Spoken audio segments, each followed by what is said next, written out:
যারা মাওলা আলীকে মদের তোহমত দেবে, মাওলা আলী মদ খেয়েছে বিশ্বাস করবে, তাদের পরিচয় হলো তারা খারেজি। মুয়াবিয়া যে জিদের বাপ, হিন্দার ছেলে, যে মুয়াবিয়ার জন্ম জারস হিসেবে সেটাই ঐতিহাসিকভাবে প্রমাণিত। এই মুয়াবিয়া মদ খেয়েছে এই ব্যাপারে বর্ণনা দেওয়ার পরও তাদের বিশ্বাসে আসে না যে মুয়াবিয়া মদ খাইতে পারে। আর এই ব্যক্তিরা এইসব প্রতিষ্ঠান থেকে যখন বলা হলো মাওলা আলী মদ খেয়েছে, নাউজুবিল্লাহ, শুধু মদ খেয়েছে তা নয়, মাওলা আলী মদ খেয়ে মাগরিবের নামাজ নাকি ভুল পড়েছে, সে মুয়াবিয়া মদ খাইতে পারে, সেটা তাদের বিশ্বাসে আসে না। আর মাওলা আলী মদ খাইতে পারে এটা নাকি বিশ্বাসে আসে। যারা প্রকৃতপক্ষে আহলে বাইতের আপন নয়, আহলে বাইতের নাম দিয়ে ব্যবসা বাণিজ্য করে, তাদের মনের আকীদা হলো মুয়াবিয়া পাক, মাওলা আলী না পাক। এই ধরনের আকীদা যারা রাখে তারা সুন্নি হতে পারে না। যারা আহলে বাইতকে নাপাক বলে বা আহলে বাইত নাউজুবিল্লাহ মদ খাইছে বলতে পারে, তাদের সাথে কি আমরা আছি? এই আকীদা কি আমরা লালন করতে পারি? এই আকীদা যারাই প্রচার করে, যারা এই আকীদার উপর গ্যারান্টেড শিলমোহর মেরেছে, তাদের সাথে কি আমরা সুন্নিদের কোনো সম্পর্ক আছে? আরো জোরে বলেন, আমরা সুন্নিদের কোনো সম্পর্ক আছে? আহলে বাইত কারা সেটা স্পষ্ট করে প্রিয় নবী আমাদেরকে জানিয়ে দিলেন। আহলে বাইত হলেন মা ফাতেমা আলাইহিস সালাম, আহলে বাইত হলেন মাওলা আলী আলাইহিস সালাম। সুবহানাল্লাহ। আহলে বাইত হলেন ইমাম আকবর ইমাম হাসান আলাইহিস সালাম, আহলে বাইত হলেন ইমাম আকবর ইমাম হুসাইন আলাইহিস সালাম। এই চারজনকে বলা হয় আহলে রাসূল, আহলে বাইত। ইন্নামা ইউরিদুল্লাহু লিইয়ুযহিবাকুমুর রিজসা আহলাল বাইত ওয়া ইউতাহহিরাকুম তাতহীরা। সুবহানাল্লাহ। আল্লাহ রাব্বুল আলামিন আহলে বাইত পাক পাঞ্জাতান, আহলে বাইত আহলে রাসূল আলাইহিমুস সালাম, তাদেরকে পুত পবিত্র করে কোরআনে পাকে ঘোষণা দিয়েছেন, ঠিক না বেঠিক? সেজন্য বলছি পাক পবিত্র আহলে বাইত মহান আল্লাহর ঘোষণা, মহান আল্লাহর ঘোষণা। তাদের ভালোবাসা ঈমান কোরআনে আছে, দেখো না কোরআনে আছে। আহলে বাইত আহলে রাসূল আলাইহিমুস সালাম, ইনারা কারা আমরা প্রত্যেকে জানি, এই ব্যাপারে অনেক আলোচনা করেছি। আহলে বাইত কারা সেটা স্পষ্ট করে প্রিয় নবী আমাদেরকে জানিয়ে দিলেন। আহলে বাইত হলেন মা ফাতেমা আলাইহাস সালাম, আহলে বাইত হলেন মাওলা আলী আলাইহিস সালাম। সুবহানাল্লাহ। আহলে বাইত হলেন ইমাম আকবর ইমাম হাসান আলাইহিস সালাম, আহলে বাইত হলেন ইমাম আকবর ইমাম হুসাইন আলাইহিস সালাম। এই চারজনকে বলা হয় আহলে রাসূল, আহলে বাইত। সুবহানাল্লাহ। আল্লাহ রাব্বুল আলামিন কোরআনে পাকে স্পষ্ট করে ঘোষণা দিলেন, নিশ্চিত আল্লাহ রাব্বুল আলামিন আহলে বাইতকে পুত পবিত্র করে দিলেন, জাহিরি বাতিনি সব ধরনের নাপাকি থেকে পবিত্রতা দান করলেন। সুবহানাল্লাহ। আহলে বাইত কেবল বাতিনি ভাবে পাক তা নয়, আহলে বাইত জাহিরি ভাবে পাক। সুবহানাল্লাহ। আরো জোরে বলেন না সুবহানাল্লাহ। আহলে বাইত কখনো নাপাক হতে পারে না, কোনো নাপাকি বস্তু আহলে বাইত গ্রহণ করতে পারে না, ঠিক কিনা? সেজন্য আমরা যারা সুন্নি, আমরা যারা আহলে সুন্নাত ওয়াল জামাতের অনুসারী, আমরা যারা আহলে সুন্নাত ওয়াল জামাতের আকীদা পোষণ করি, আমাদের বিশ্বাস হলো কোরআনের বিশ্বাস, তথা আহলে বাইত হলেন পুত পবিত্র, মহাপবিত্র, মহামহিম পবিত্র। আওয়াজ দিয়ে বলুন সুবহান। আপনারা সবাই এই আকীদার উপর একমত আছেন কিনা? আছেন তো সবাই? আহলে বাইত পাক পাঞ্জাতন পুত পবিত্র, এই বিষয়ে কি একমত আছেন? যারা হাত তুলেন নাই তারা মনে হয় একমত নাই, নাপাক মনে করেন নাকি? কি বলেন? এরকম কেউ আছে? আহলে বাইতকে নাপাক বলে কেউ আছে? এখন আপনাদের থেকে জিজ্ঞেস করতে চাই, যারা আহলে বাইতকে নাপাক বলে বা আহলে বাইত নাউজুবিল্লাহ মদ খাইছে বলতে পারে, তাদের সাথে কি আমরা আছি? এই আকীদা কি আমরা লালন করতে পারি? এই আকীদা যারাই প্রচার করে, যারা এই আকীদার উপর গ্যারান্টেড শিলমোহর মেরেছে, তাদের সাথে কি আমরা সুন্নিদের কোনো সম্পর্ক আছে? আরো জোরে বলেন, আমরা সুন্নিদের কোনো সম্পর্ক আছে?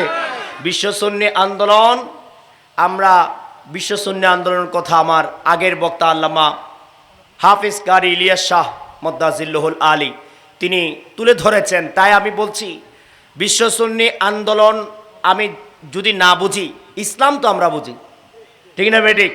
কোরআন তো আমরা বুঝি। বিশ্ব সুন্নি আন্দোলন নতুন কিছু দিচ্ছে না। আমি বিশ্ব সুন্নি আন্দোলনের নামটা একটু হাইড করে রাখলাম। এখন কথা হলো, কোরআনের যে আকীদা, এই কোরআনের আকীদা হলো আহলে বাইত পবিত্র, ঠিক না বেঠিক? এটা আল্লামা ইমাম হায়াত বলছে তাই নয়, আল্লামা সৈয়দ সাইফুর রহমান নিজামী সাহেব বলছেন তা কিন্তু নয়, ঠিক কিনা? এই জন্যই আমরা পবিত্র বলছি, তা কিন্তু নয়। বিশ্ব সুন্নি আন্দোলন পবিত্র বলছে তাই আমরা পবিত্র বলছি, তা কিন্তু নয়। কোরআন পবিত্র বলছে তাই বিশ্ব সুন্নি আন্দোলন পবিত্র বলছে, ঠিক না বেঠিক? আমরা কোরআনের আকীদার পক্ষে আছে কিনা হাত তুলে বলি। তাহলে আহলে বাইত পুত পবিত্র, এই বিষয়ে কারো সন্দেহ আছে? পাক পাঞ্জাতন আমরা কি নতুন শব্দ আবিষ্কার করলাম, না আগে থেকে এটা চলমান? বলেন, আগে থেকে আছে কি নাই? পাক পাঞ্জাতন আগে থেকে এই শব্দটার চলমান, যে দীর্ঘ বছর ধরে, 1400 বছর ধরে আশেকে রসুল্লাহ, আহলে বাইতরা, আহলে বাইতের প্রেমিকরা এই শব্দগুলো প্রচলন করে রেখেছেন। যে পাক পাঞ্জাতন, যদিও বা এই শব্দের মধ্যেও যে শানে আহলে বাইত ফুটে উঠেছে তা কিন্তু নয়। পাক পাঞ্জাতন মানে 5টি পবিত্র দেহ। আমি আগে বলেছি যে আহলে বাইত কেবল দেহের দিকে পবিত্র নয়, তারা বাতিনিও পবিত্র। আওয়াজ দিয়ে বলেন সুবহানাল্লাহ, আরো জোরে বলেন না সুবহানাল্লাহ। তাই আহলে বাইতের শানে সবচেয়ে মহান যে শব্দ, সেটা হলো মহামহিম পবিত্র আহলে বাইত আলাইহিমুস সালাম। আওয়াজ দিয়ে বলুন সুবহানাল্লাহ, আরো জোরে বলেন সুবহানাল্লাহ। তাহলে কোরআনে বলছে আহলে বাইত পবিত্র, আহলাল বাইতি ওয়া ইউতাহিরাকুম তাতহীরা। আহলে বাইত কি কোরআনেই পুত পবিত্রতার ঘোষণা দিয়েছেন।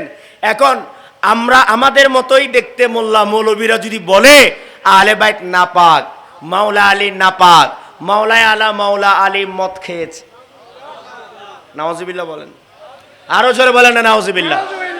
এই ধরনের আকীদা যারা লালন করে, তাদের সাথে কি আমরা আছি? তারা কি সুন্নি? কোন সুন্নি কি মাওলা আলীকে নাপাক বলতে পারে? আবার দেখা যায় তাদের সেই বংশীয় সাজারার মধ্যে মাওলা আলীর নামও আছে। কি বলেন? একবার বলেন মাওলা আলী মদ খাইছেন, আর একবার বংশীয় সাজারায় মাওলা আলীর নাম দিয়ে বসে আছেন। তাহলে কি বুঝালেন আপনারা? তাহলে বোঝা গেল তারা প্রকৃতপক্ষে আহলে বাইতের আপন নয়। আহলে বাইতের নাম দিয়ে ব্যবসা বাণিজ্য করে। তাদের মনের আকীদা হলো মুয়াবিয়া পাক, মাওলা আলী না পাক।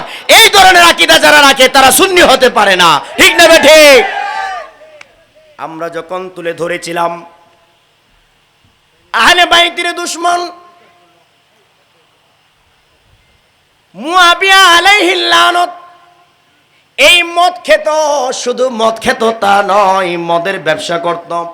আমার কাছে ডকুমেন্টস আছে, আমি বিস্তারিত আলোচনা করতে পারছি না।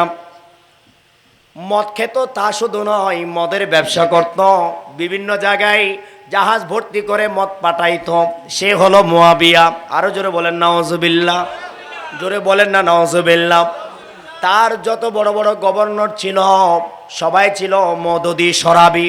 তার মধ্যে মুগির ইবনে শুবা ছিল, তার গভর্নরের মধ্যে ছিল সামুরা ইবনে জুনদুম, তার গভর্নরের মধ্যে ছিল ওয়াহাশি বিন হারব। এই বড় বড় গভর্নর যারা, তারা সবাই ছিল মদদি শরাবি। শরাব করে মদুদিরকে লালন পালন করত এই মুয়াবিয়া, ঠিক না বেটি? এই মুয়াবিয়া যখন আমরা আলোচনা করলাম, দলিলা দিলাম মুয়াবিয়া মদ খাইতো, তখন এই মোল্লারা বললে মুয়াবিয়া মদ খাওয়া সম্ভব নয়। মুয়াবিয়ার পক্ষে মদ খাওয়া সম্ভব না। আমরা নাকি জাল বর্ণনা দিয়েছি, ভুয়া বর্ণনা দিয়েছি। মোস্তাদ আহমদ থেকে বর্ণনা দেওয়ার পরও তারা এটা বিশ্বাস করে না যে আমাদের এটা নাকি জাল বর্ণনা, ভুয়া বর্ণনা। অর্থাৎ তাদের সেই বড় আবদারের মানুষ, যাকে বাগী জালিম বলে প্রিয় নবী ঘোষণা দিয়েছেন, সে মুয়াবিয়া মদ খাইতে পারে সেটা তাদের বিশ্বাসে আসে না, আর মাওলা আলী মদ খাইতে পারে এটা নাকি বিশ্বাসে আসে। নাউজুবিল্লাহ বলেন না, আরো জোরে বলেন না নাউজুবিল্লাহ। সাবধান, আমি কোনো ব্যক্তির নাম বলছি না, আপনাদেরকে সাবধান করার জন্য বলছি, ঠিক না বেঠিক? অনেক সাইট অনেক বিষয় আছে সাবধান করানোর জন্য, কারণ ঈমান মহা সম্পদ। ঈমান যদি একবার যায় আর ফেরত পাবেন না, তওবা করলে যদি সঠিক জায়গায় আসেন তো পাবেন, ঠিক না বেঠিক? সেজন্য ঈমান হারাবেন না।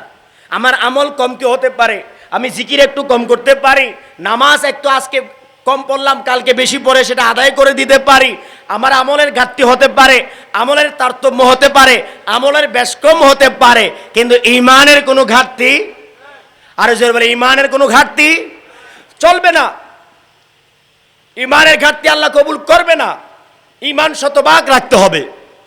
তার মধ্যে আহলে বাইতকে পবিত্র মনে করা এটা ঈমান, বলেন ঠিক কি না? আহলে বাইতকে পুত পবিত্র মনে করা সেটা ঈমান। আমি আপনাদের কাছে প্রশ্ন রাখতে চাই, মুয়াবিয়া যে জিদের বাপ, হিন্দার ছেলে, যে মুয়াবিয়ার জন্ম জারস হিসেবে সেটাই ঐতিহাসিকভাবে প্রমাণিত। এই মুয়াবিয়া মদ খেয়েছে এই ব্যাপারে বর্ণনা দেওয়ার পরও তাদের বিশ্বাসে আসে না যে মুয়াবিয়া মদ খাইতে পারে।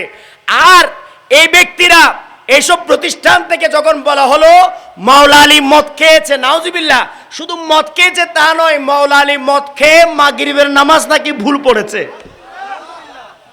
নাউজুবিল্লাহ বলেন না। অথচ আমার প্রিয় নবী বলেন আলিয়ুন মাল কোরআন ওয়াল কোরআনু মা আলী। মুস্তাদরাকের মধ্যে হাদিস শরীফটা আসছে, প্রিয় নবী বলেন আলী হলো কোরআনের সাথে আর কোরআন হলো আমার আলীর সাথে। সুবহানাল্লাহ। যার সাথে কোরআন থাকে তিনি আবার কোরআন ভুল করে। কি বলেন? যার সাথে কোরআন থাকে, যিনি নিজেই কোরআন, আল্লাহর প্রিয় নবী যাকে কোরআন বলে দিয়েছেন, আলী আর কোরআন আলাদা কিছু নয়, আলী কোরআনের সাথে, কোরআন আলীর সাথে। তাহলে বোঝা গেল মাওলা আলা কখনো কোরআনের ভুল তো বর্ণনা করতে পারে না, ভুলতে পারে না, কোরআন ভুলে যেতে পারে না। এই আকীদা যারা রাখে, মাওলা আলী মদ খেয়ে মাগরিবের নামাজ পড়ে সূরা কাফিরুন ভুল পড়েছে, ভুল তেলাওয়াত করেছে, এই বিশ্বাস যাদের আছে নিশ্চিতভাবে তারা সুন্নি নয়। তাদের ভাষা হলো, তাদের পরিচয় হলো তারা খারেজি। ঠিক না বেটি? হুজুর আপনি কি নতুন খারেজি বললেন না? আমি নতুন খারেজি বলছি না, 1200 বছর আগের কথা বলছি। ইমাম হাকিম নিসাপুরি রহমাতুল্লাহ আলাই বুখারী মুসলিম শরীফ গবেষণা করে বুখারী মুসলিম শরীফের শর্ত অনুযায়ী ইমাম হাকিম নিসাপুরি রহমাতুল্লাহ আলাই হাদিস সংকলন করেছেন। অনেক বড় হাদিসের কিতাব আল মুস্তাদরাক তিনি রচনা করেছেন, প্রণয়ন করেছেন। ইমাম হাকিম নিসাপুরি রহমাতুল্লাহ আলাই তিনি স্পষ্ট করে ঘোষণা দিয়েছেন, যারা খারিজি তারাই মূলত একজন অন্য সাহাবী, আগে যিনি মদ পান করত পরে তিনি আর মদ পান করেন নাই, এমন একজন সাহাবীর নামের মধ্যে মাওলা আলীর নাম ঢুকিয়ে দিয়েছে।